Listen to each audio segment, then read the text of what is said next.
Muito bem, então a pergunta é por que tantos jovens aderido, ou tantas pessoas têm aderido ao movimento calvinista? Vamos por partes, né? Essa é uma resposta bastante complexa, que provavelmente eu não vou conseguir nessa entrevista esgotar todas as possibilidades, mas uma coisa é muito certa. O primeiro motivo que nós entendemos que tem levado muita gente à teologia reformada, logo à teologia calvinista, é os escândalos que nós temos nos movimentos neopentecostais. Então as pessoas estão cansadas de ver profecias que não se cumprem, estão cansadas de ser exploradas financeiramente, estão cansadas de um evangelho raso, medíocre, que é pregado nessas igrejas. E quando elas chegam numa igreja reformada e elas escutam ali um reverendo muito bem embasado, muito bem estudado, trazendo ali uma mensagem substanciosa, é óbvio que essa pessoa fica encantada. Não há como não ficar, mesmo porque, e aí é méritos dos pregadores calvinistas, quando eles pregam o não, quando eles não entram no mérito do calvinismo e eles pregam outros assuntos, são mensagens espetaculares. São mensagens muito bem elaboradas, muito bem concatenadas, são mensagens que realmente atingem o seu objetivo. Eu costumo brincar que todo calvinista, pregando, ele é um arminiano, né? Pregando, ele é um arminiano. Na teoria, ele é um calvinista, né? Na hora que ele vai escrever, na hora que ele vai conjecturar, ele é um calvinista. Mas pregando, ele não prega abertamente o calvinismo, pelo menos a maioria dos que eu conheço. E mesmo porque a teologia reformada não é só calvinismo, né? Ela é muito mais que isso. Então, esse seria um motivo. Então, as pessoas estão cansadas de escândalos, estão cansadas de serem vilipendiadas, estão cansadas de ouvirem essa coisa barata. É muito fácil. Você faz um curso de teologia, por mais simples que seja, depois você vai em umas igrejas dessas ouvir os pregadores. É lastimável. É lastimável. E você não precisa ir muito longe. Você tenta ouvir o Valdemiro Santiago, tenta ouvir o Edir Macedo, né? Tenta ouvir o Agenor Duque. Esses caras não falam coisa com coisa, eles não ligam os pontos.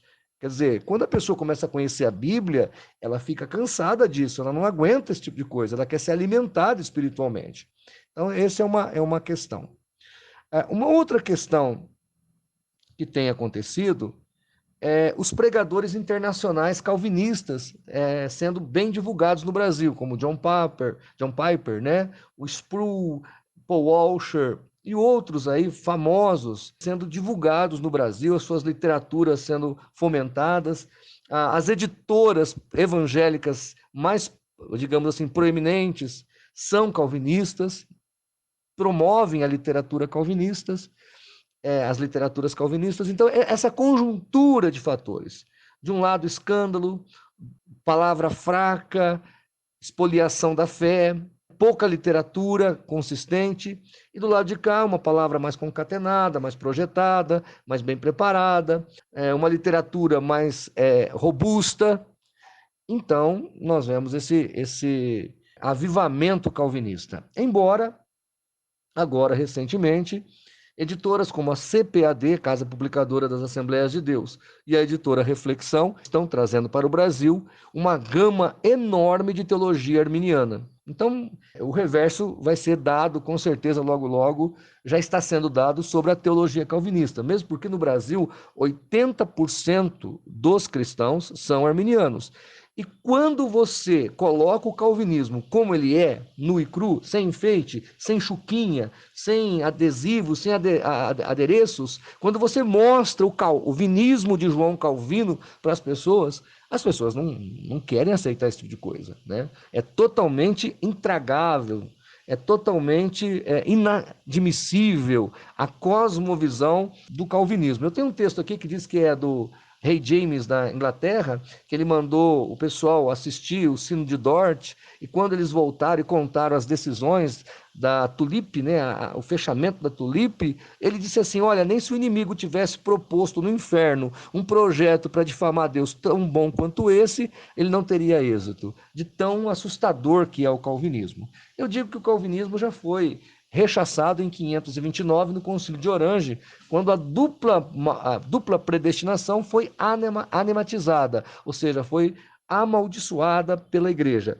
Esse anátema foi decretado nesse concílio, no mesmo concílio que condenou o pelagianismo, condenou também o calvinismo, de João Calvino e de Santo Agostinho, na verdade, né?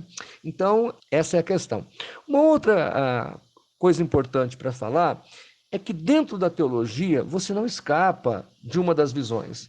Ou você é um arminiano ou você é um calvinista. Você não é um calviniano, não existe uma possibilidade de ser um pouco de cada coisa, tá certo? Não existe. Você fugir um pouco dos pontos calvinistas, você já é um arminiano, tá ok? Não tem jeito. Ou você aceita o pacotaço do calvinismo, ou quando você tira uma agulha daquele pacote, então os próprios calvinistas vão defini-lo como arminiano. Então não tem jeito. Quero lembrá-los também que dentro da teologia católica existe essa mesma disputa, esse mesmo conflito, atrito teológico, né? Dentro do catolicismo, o calvinismo, vamos assim, anacronicamente falando, é chamado de tomismo e o arminianismo é chamado de molinismo. Então, mesmo numa religião tão bem estruturada e antiga como o catolicismo, também existe esse problema. Por que estou dizendo isso? Porque os calvinistas acusam os arminianos de católicos.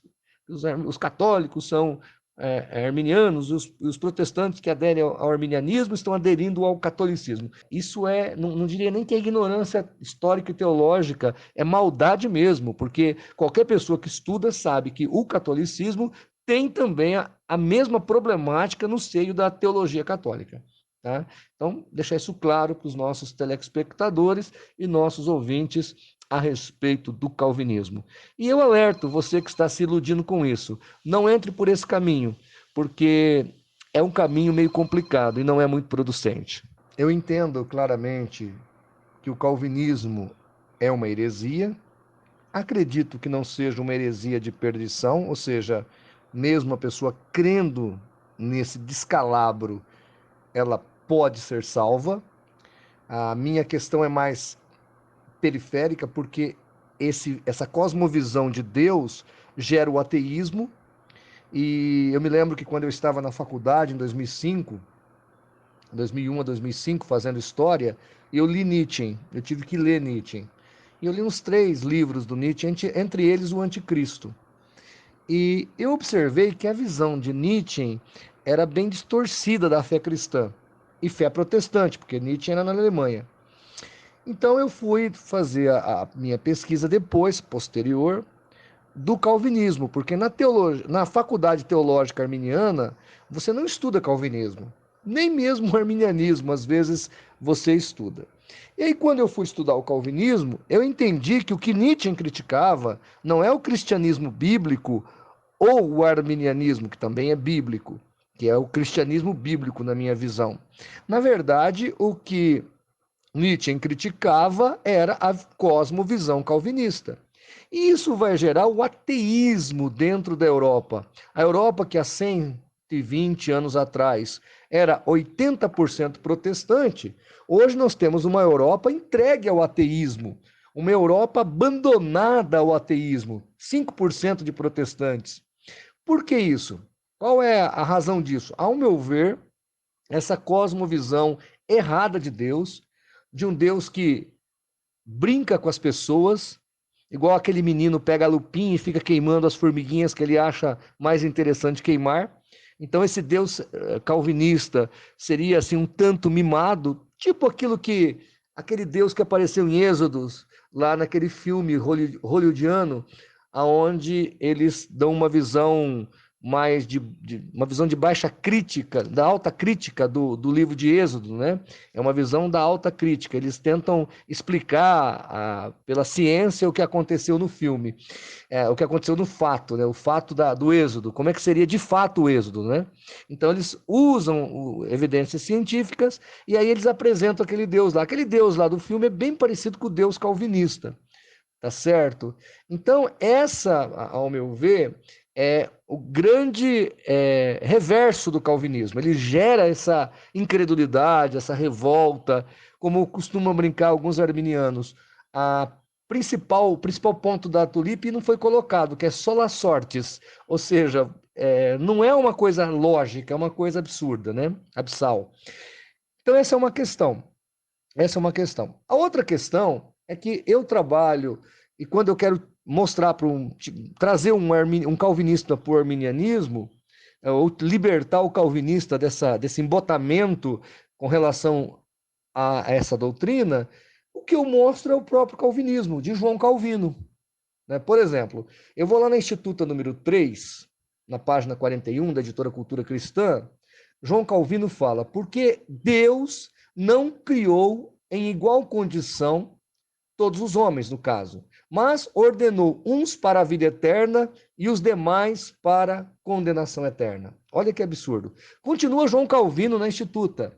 Deus não só viu de antemão a queda do primeiro homem e nela a ruína de sua posteridade, mas também por seu próprio prazer a ordenou. Diz mais João Calvino: embora sua perdição de tal maneira depende da predestinação divina, a causa e a substância dela são ambas neles, homens. Portanto, o homem cai porque assim ordenou a providência de Deus. No entanto, cai pela sua própria falha. Então, quer dizer, Deus decreta o pecado do homem, o homem peca e a culpa é do próprio homem.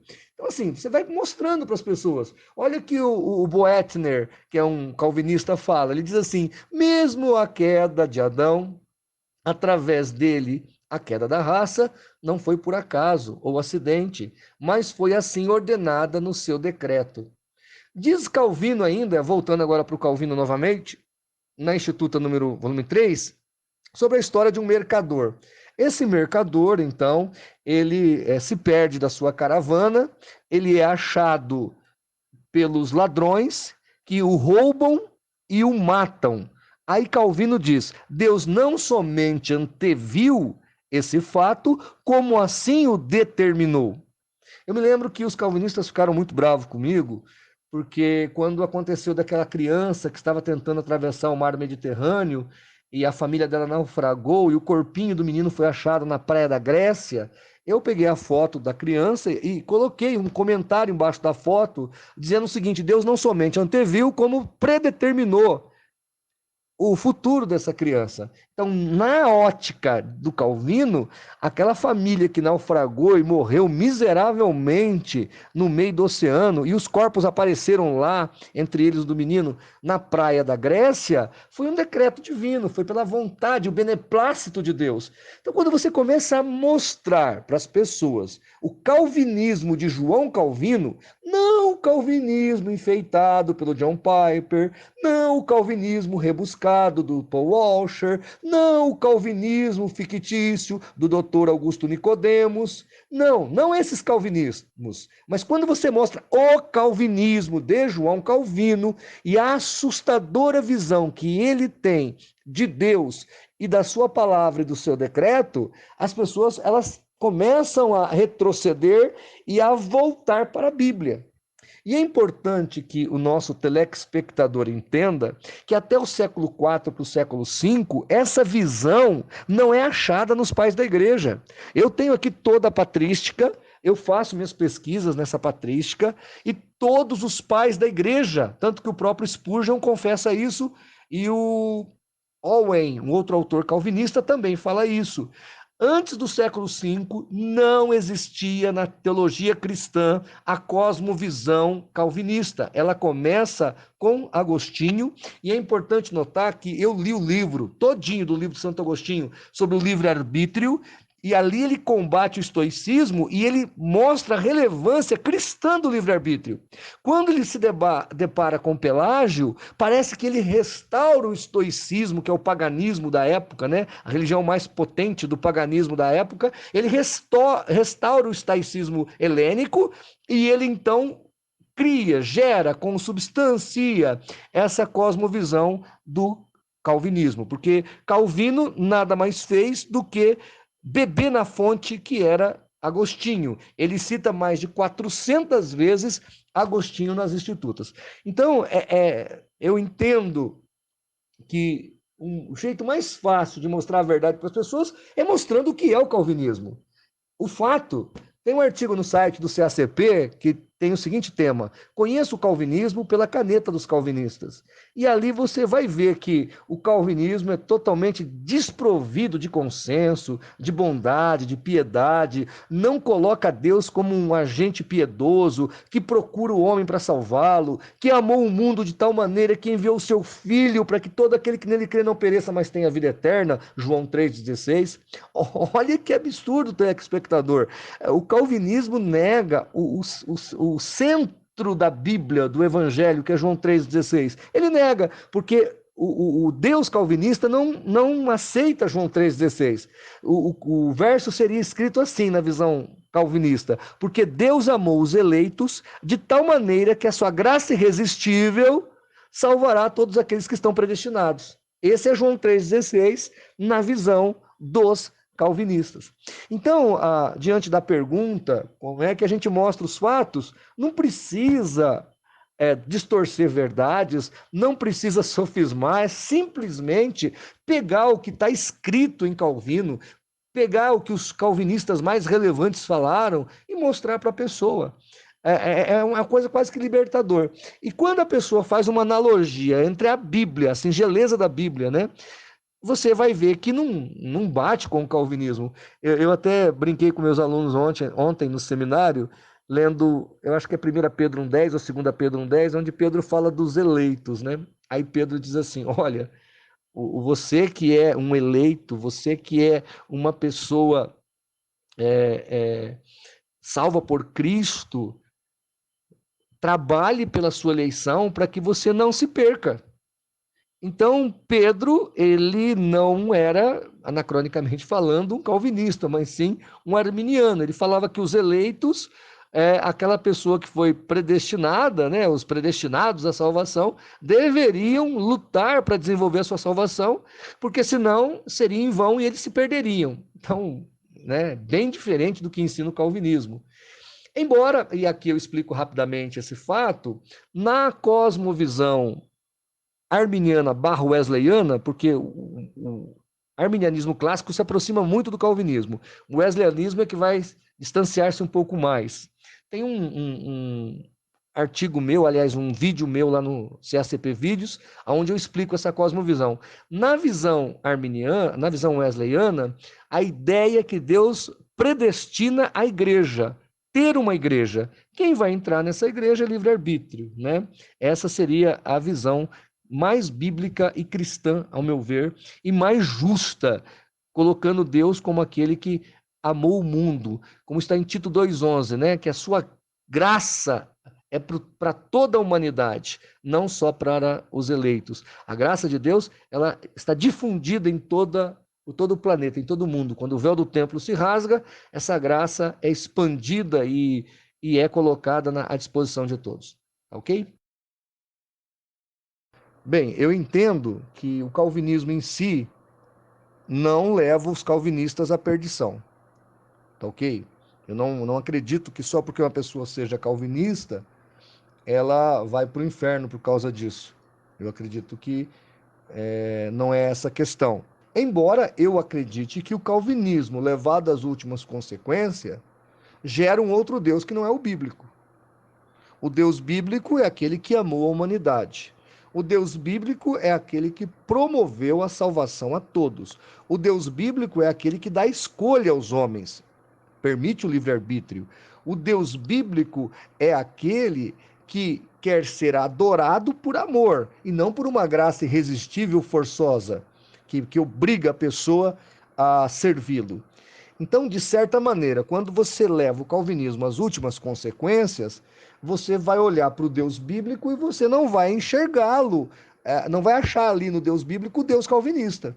Você vai ver um outro Deus, tá certo? Não estou dizendo que o calvinismo não serve o Deus da Bíblia. O que eu estou dizendo é que quando o calvinista leva essa visão do Deus que ele crê às últimas consequências, ele vai ficar diferente do Deus que as Sagradas Escrituras revelam. Isso é um problema. É um problema para a propagação do Evangelho, é um problema para defesa da fé, porque eu até estava vendo outro dia um livro do Ravi Zacarias, ele falando sobre Deus e defendendo Deus, e ele fala muito claramente do livre-arbítrio. E o Ravi Zacarias se declara um apologista calvinista. Porque quando você nega, e o Dr. Craig fala muito bem isso, quando você nega o livre-arbítrio, não sobra nada para Deus, senão é culpa de tudo. Se o homem não tem livre-arbítrio e ele é obrigado a fazer o decreto, então Deus é culpado, Deus é autor do pecado. Isso é gravíssimo, porque Deus não tem nada a ver com o pecado. Há um outro problema também, que o calvinismo, com seus decretos, coloca Deus dentro do tempo. Ele se esquece que Deus está fora do tempo, Deus é anacrônico. O John Wesley falava que Deus vive no eterno presente, porque ele olha passado, futuro e presente ao mesmo tempo. Então, quando ele mexe no passado, ele já move o futuro, é automático. Outra coisa, no calvinismo, para Deus saber o que vai acontecer amanhã, ele tem que ter determinado isso. Se ele não determinar, ele não sabe. Quer dizer, a presciência, a cosmovisão de presciência é totalmente cega no calvinismo, é obliquada por essa visão. Tá? No arminianismo, no wesleyanismo, não. Deus é livre, ele sabe o futuro, mas ele não precisa decretar todas as coisas, tá certo? Para saber o futuro. É igual o caso do faraó, que 5 vezes no texto de Êxodo fala que ele foi endurecido, e 5 vezes fala que ele endureceu o seu próprio coração. Né?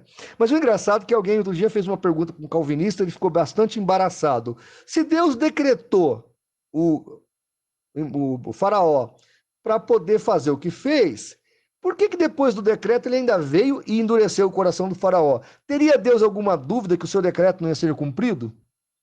Então, quando a gente começa a pensar, porque quando você vai para a Bíblia, quando você analisa a Bíblia, quando você vê o Evangelho de Jesus e você vai para o Calvino, você fala: opa, é um outro Evangelho. É um outro Evangelho. As Institutas é um outro Evangelho. Não tem nada a ver com a graça de Deus e com a salvação de Jesus. Então, assim, o que eu apelo para as pessoas que estão nos ouvindo é que elas se apeguem com Cristo, que elas se apeguem com a graça de Deus, que elas se apeguem com a verdade do Senhor e que elas vivam a simplicidade do Evangelho. Muito cuidado com essas conjecturas, com essas elucubrações malucas que existem por aí, tá certo? E que a gente possa viver em paz, no sentido de pregar o evangelho a toda criatura, de viver uma vida de santidade, uma vida piedosa, uma vida realmente de entrega no altar do Senhor, porque isso é relevante, tá certo?